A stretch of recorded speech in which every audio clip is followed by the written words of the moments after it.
But it doesn't, it's not a picture of anything. Well, you gonna be okay? I What are think your so. chances? What are your I mean, I looked it up and it said 50-50, but that's like the internet, so. Halo semuanya, di video kali ini admin akan membahas film bertemakan persahabatan, yang berjudul 50-50. Film ini akan berfokus mengenai perjuangan seorang pria yang didiagnosis mengidap kanker tulang belakang. So bagaimanakah kehidupan yang dijalani setelah ia mengetahui perihal penyakitnya?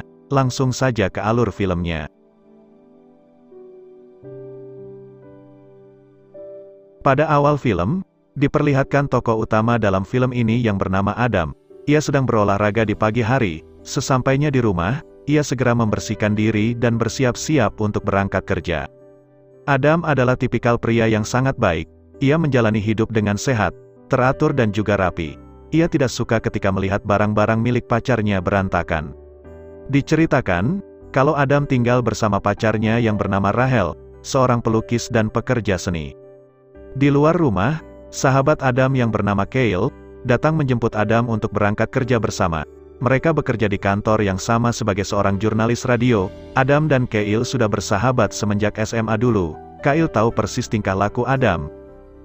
So does that make you Welsh or Walish? I never know which one. Adam yang beberapa hari ini merasakan sakit di punggungnya, memeriksakan hal tersebut ke rumah sakit, dan setelah dilakukan ronsen, dokter menjelaskan, kalau Adam sedang terkena kanker jenis langka, dan pada tulang belakang Adam terdapat tumor ganas.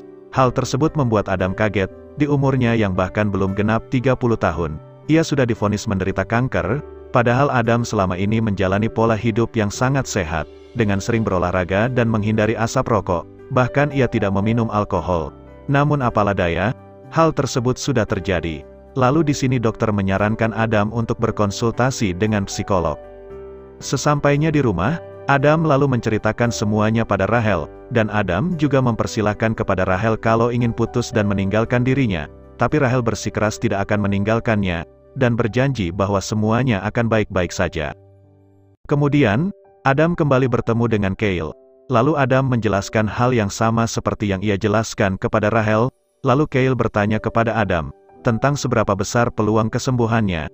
Adam pun menjawab 50-50, sama seperti Rahel. Di sini Kyle juga meyakinkan Adam bahwa semuanya akan baik-baik saja. Ia juga menerangkan bahwa siapapun bisa terbebas dari kanker, apalagi dengan peluang kesembuhan 50-50 yang Adam punya. Dan Kyle juga menyarankan agar Adam memberitahukan hal tersebut kepada kedua orang tuanya. Malamnya, Adam mengundang orang tuanya untuk makan malam bersama. Maksud Adam di sini adalah untuk memberitahu ibunya tentang penyakit yang ia derita kini. Mendengar hal tersebut, ibunya lalu berinisiatif untuk pindah ke rumah Adam dan mengurus anak semata wayangnya itu. Namun Adam menolaknya, karena ibunya juga harus mengurus ayahnya yang mengidap penyakit amnesia, dan Adam juga meyakinkan ibunya kalau semua akan baik-baik saja. Di kemudian hari, Adam mendatangi praktek psikolog. Ia yang awalnya mengira akan ditangani terapis yang pengalaman, justru Adam agak kaget ketika mengetahui dokter tersebut baru berusia 24 tahun, dan bahkan ia belum secara resmi mendapatkan gelar dokter, dan yang lebih mengejutkannya adalah, Adam merupakan pasien yang ketiganya selama dokter itu membuka praktek di rumah sakit tersebut. Singkat cerita, Sin kemudian berpindah ke rumah Adam.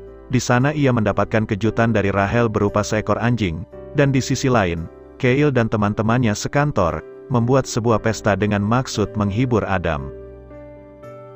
Di hari-hari berikutnya, Adam telah mengikuti segala prosedur penyembuhan kanker, termasuk juga salah satunya kemoterapi.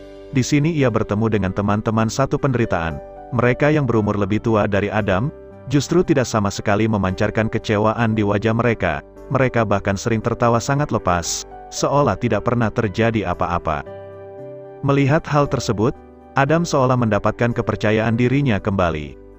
Di keesokan harinya, Adam kembali menjalani terapi relaksasi bersama Dr. Catherine, dan setelah selesai, Dr. Catherine lalu menyarankan Adam untuk membaca buku-buku yang mungkin bisa berguna untuk proses penyembuhan Adam. Di scene selanjutnya, Adam yang mulai merasakan efek samping dari kemoterapi yang ia jalani memutuskan untuk mencukur abis rambutnya. Ia menggunakan alat cukur kepunyaan sahabatnya Kyle. Kemudian, Adam ditemani Kyle untuk pergi ke toko buku, dan ia pun membeli buku-buku yang disarankan oleh Dr. Catherine. Di sana Kyle meminta bantuan kepada pegawai toko untuk mencarikan buku yang dimaksud. sekaligus menggunakan kesempatan tersebut untuk berkenalan. Kale yang merupakan playboy sejati berhasil mengajak si wanita itu untuk berkencan di malam harinya. Malam harinya, Kale dan Claire mengunjungi sebuah pameran lukisan, dan ketika sedang asik mengamati lukisan-lukisan yang sedang dipajang, fokus Kale tiba-tiba terhenti ketika melihat Rachel. Ia melihat pacarnya Adam itu sedang bermesraan dengan seorang pria. Kale kemudian berhasil mendokumentasikan adegan ciuman mereka berdua. Rachel yang baru selesai dengan pameran lukisannya lalu pulang ke rumah Adam. Di sana ia mendapati Adam sedang tertidur di sofa ruang tamu. Tiba-tiba, Rachel dikagetkan dengan kedatangan Kale. Di sini Kale kemudian menceritakan kalau ia baru saja berkencan dengan Claire, dan di sana ia bertemu dengan Rachel. Kale dengan tampang tidak berdosa, lalu memperlihatkan foto Rachel sedang berciuman dengan lelaki lain kepada Adam, dan menghina Rachel tepat di depan mukanya. Dan akhirnya Rachel mengakui ke Adam kalau selama ini ia telah berselingkuh. Ia merasa bosan dan lelah menjalani hubungan dengan Adam.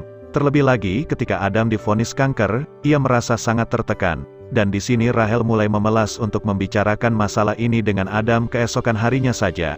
Namun tiba-tiba, Kale kembali datang lalu memprovokasi mereka berdua. Dan akhirnya Rachel pergi dari rumah Adam. Memanglah sangat sulit untuk memilih antara sahabat atau pacar. Namun tidak dengan Adam.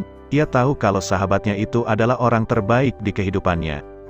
Di hari-hari berikutnya, mereka lalui berdua dengan kesenangan.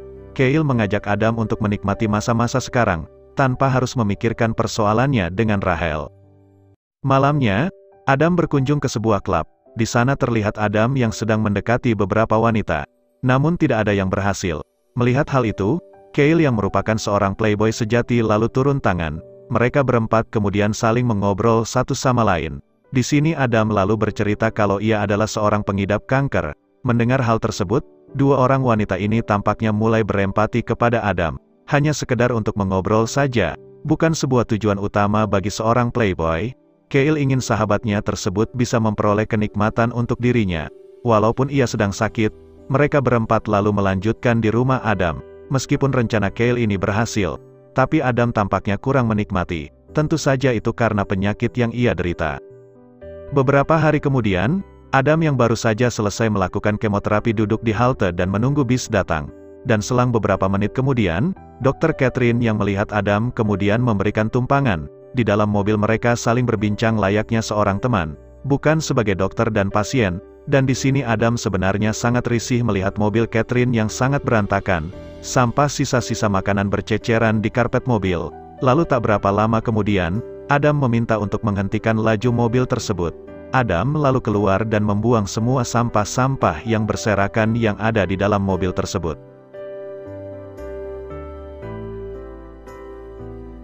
Kemudian, scene berlanjut dengan memperlihatkan kedua sahabat ini yang sedang santai menonton TV. Dan tiba-tiba Rachel datang. Ia bermaksud untuk membereskan dan mengambil barang kepunyaan yang tertinggal.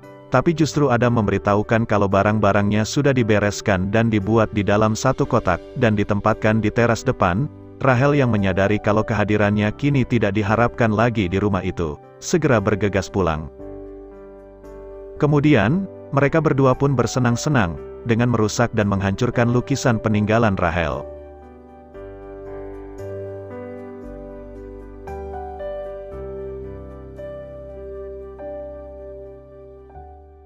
Scene selanjutnya, memperlihatkan kedua sahabat ini yang berkunjung ke rumah Michelle, salah seorang teman Adam saat menjalani kemoterapi, dan mereka saling berbincang dan menyemangati satu sama lain.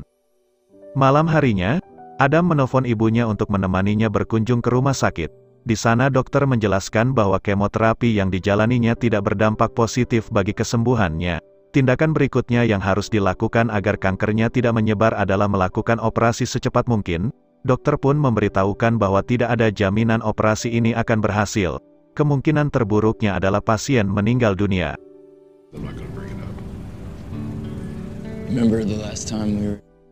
Malam harinya, Adam lalu meminta Kale untuk menemaninya. Mereka saling mengobrol mengingat-ingat kenangan masa sekolah dulu.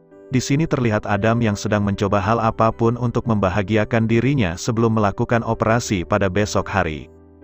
Seperti saat mereka hendak pulang, Adam yang tidak memiliki SIM, meminta kepada Kale agar hari ini ia yang menyetir. Tentu saja Kale menurutinya, dan kemudian Adam pun menyetir dengan sangat ngawur. Make a left. Dude, make a left. It's a one-way. Wrong way. Wrong way. Wrong way. Dude, what the hell? Adam.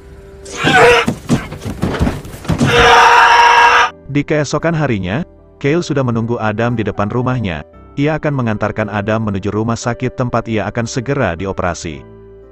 Sesampainya di rumah sakit, ternyata ibu dan ayahnya sudah terlebih dahulu menunggu Adam. Scene kemudian berpindah di dalam ruangan rumah sakit. Terlihat segala sesuatunya sudah dipersiapkan untuk kelancaran operasi Adam, dan tiba saatnya perawat datang, dan menyuntikkan cairan lalu memindahkan Adam ke ruangan operasi, dan operasi pun dimulai.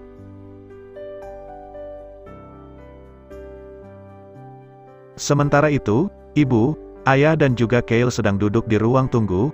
5 jam mereka sudah menunggu di sana, tapi Adam tak kunjung keluar dari ruang operasi, dan tak lama kemudian, Dr. Catherine pun datang, dan duduk di dekat mereka, dan Catherine lalu memperkenalkan kalau ia terapis yang selama ini menangani Adam. Beberapa saat kemudian, dokter yang menangani operasi Adam keluar, dan menemui mereka semua. Dengan perlahan ia menjelaskan bahwa operasi kali ini tidak seperti operasi yang biasa ia lakukan.